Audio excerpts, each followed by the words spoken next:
aim is to just get as close and intimate as we can with Jesus, to just be near him, to slowly walk through the passages that John, and the arrangement, the message and story of Jesus Christ that John gives us, the gospel writer. And what we want to do in that is, as we are walking with Jesus, as we're there and we're intimately involved with his teaching, as we're kind of slowly walking through it, we want our knowledge of him to increase. And we found that, and I'm sure if you've been with us for several weeks, you can say the same thing. We've found that we're learning new and insightful things about who Jesus really is, and the significance that he plays to us in our lives. And I hope in this journey that you are finding that you are coming to realize more and more who Jesus is to you. Wherever you are on your spiritual journey, I'm hoping that that is your experience as you are walking with us through the Gospel of John. We've called this entire year, this entire journey, Jesus Is. Because we're trying to fill in kind of that blank. Who is Jesus?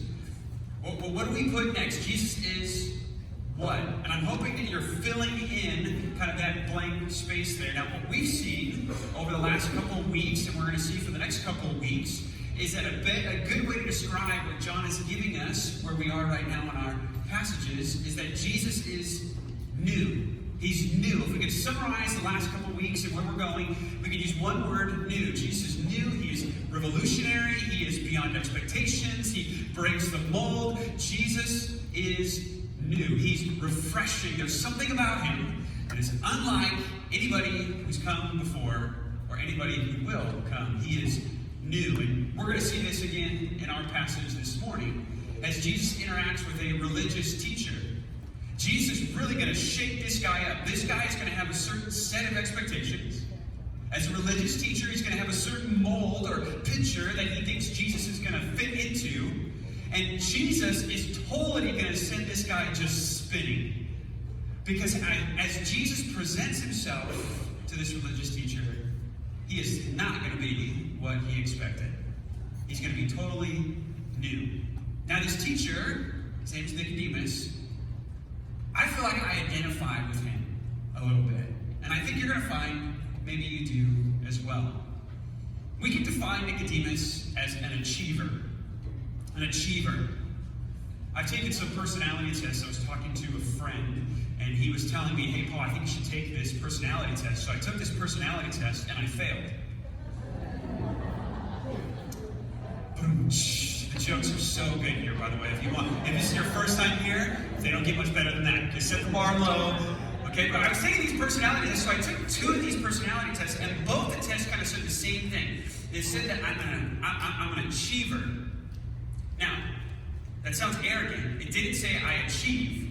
Okay? It didn't say I was a winner. It just said I was an achiever. What does that mean? It means there's this drive in me, this kind of internal drive to set goals. To set goals, to meet goals. That's like an engine, an internal engine inside me. I have task lists for every day of my life. It's exhausting. I love to set goals. I love to meet goals. So much so, it doesn't even matter if the goal is meaningless. If it's meaningless, like how many bites does it take to finish an In-N-Out double-double? I'll set that goal. I know you're thinking, what is wrong with you? A lot. Okay? But I'm this achiever. I love to just set a goal and to achieve it. Now, that can turn on its head in a really bad way. It can really divert itself into unhealthy things. And what happens is when that's motivated by pride, this achiever mentality is motivated by pride, I set goals to achieve because I want to impress. There's always a finish line that is never one that I cross, but I'm always running toward that finish line, hoping to achieve, hoping to impress, hoping to get an applause, always looking for validation, always looking for someone to say, good job. That's in me. Now that may sound a little weird. If you're coming in for the first time, you think, okay, this is the pastor, he's a very religious person. Isn't it odd that a religious person, a deeply religious person, would say that he's an achiever, that he's seeking to impress? I say at face value, yeah, it does sound a little bit weird. But keep in mind, think of all religions. One of the desires that is common in all religions is what? Seeking to impress God, to please God. The pursuit of religion is to get the approval of God. So it's not surprising to find this in Nicodemus. It's not surprising to find this in myself. It's not surprising to find this in yourself either. We all have a drive to impress. We all have a drive to achieve. We always have a drive to get approval, a drive to get applause. We're all trying to build, in a sense, a righteous resume. A list of our achievements so somebody would look at it and say, good job, you get the job. Or good job, I love you. Good job, you get this. We all have that hunger in us. So my question for this morning is, what does Jesus do with our righteous resume? What does Jesus do with our righteous resume? Our desire to achieve and to impress, our lists of accomplishments. What does Jesus do with that? The answer to that question is the big idea for this morning. So take the pen out of the seat back in front of you. But you find that spot in your bulletin or in your Gospel of John journal or in your life booklet. The answer to the question of what does Jesus do with our righteous resume is the big idea for this morning, the big idea from our passage, and that is this. Our resume is a rap sheet. Our resume is a rap sheet. It's ironic that our resume, our stack or list of achievements is actually a list of our crimes. That really this idea of pursuit of self-righteousness is not righteous at all. It's a cheap knockoff. And Jesus sees it. And he sees that resume as not one that impresses, but one that says we should be in prison. It's not one that he looks at and says this should give you confidence, but rather this should condemn you. I want to show you this in our passage in John chapter 3 as we start the third chapter of John's Gospel, that Jesus is going to receive a resume from Nicodemus. An achiever, trying to impress, trying to win applause, trying to win approval. He's going to receive this resume, and then Jesus is going to give his resume. I think you probably already know who has the better of the two. But let's look at Nicodemus and put yourself in his shoes a little bit. If you're that achiever, that driver, that person pursuing to get a righteous resume. Look at verse 1 of John chapter 3. John writes this. Now there was a man of the Pharisees named Nicodemus. Resume point number 1. Nick, I'm going to call him Nick for short. Nick is a Pharisee. What does that mean? It means he's a teacher of the law. He's a devout Jew, but more than that, he's not just a good follower of Jewish teaching, he is a teacher of Jewish teaching. You'd be called a rabbi, a teacher. He probably has some followers. He probably has a following. He's a teacher. He's equipped in the scriptures. He knows them very well. It's his profession to be a professor in God's precepts. He is a Pharisee. He's a teacher. Resume point number 1 looks pretty good. Let's keep reading. A ruler of the Jews. Now his resume takes another level. From a bachelor's degree to a master's degree. He's not only a Pharisee, but it says he's a ruler of the Jews. What does that mean?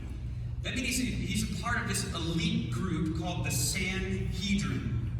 Basically, it's like the Jewish Supreme Court of the first century world. So he not only is a very learned man, he has knowledge, he's a teacher, he has a following, but he's also a man of great power, great authority, great influence. He judges cases. He's a part of a very elite group of influential leaders who determine the direction of the people of God. This is a really good resume so far. A teacher, a ruler, member of the Sanhedrin. Now look at how he talks.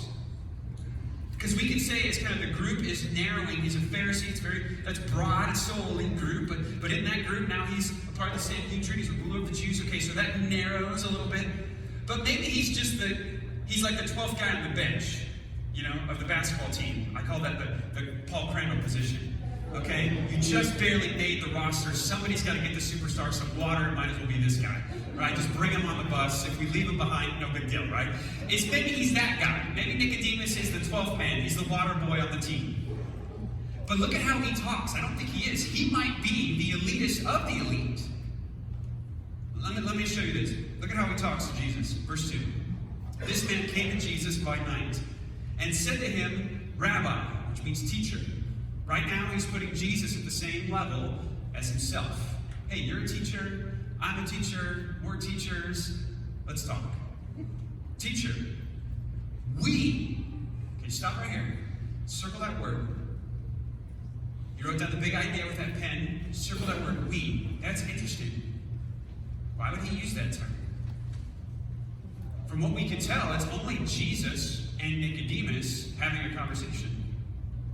But when Nick talks, he uses the word we. Why would he do that? There's only two people in the room. It's because Nick believes that he is representing a group of people. So he not only is a part of the group, but he can speak for the group.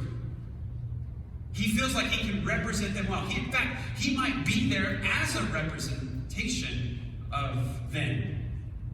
It's hard to tell, but what we can get is this. At least Nicodemus thinks he's representing his brothers. Look what he says. We know that you are a teacher from God, for no one can do these signs that you do unless God is with him.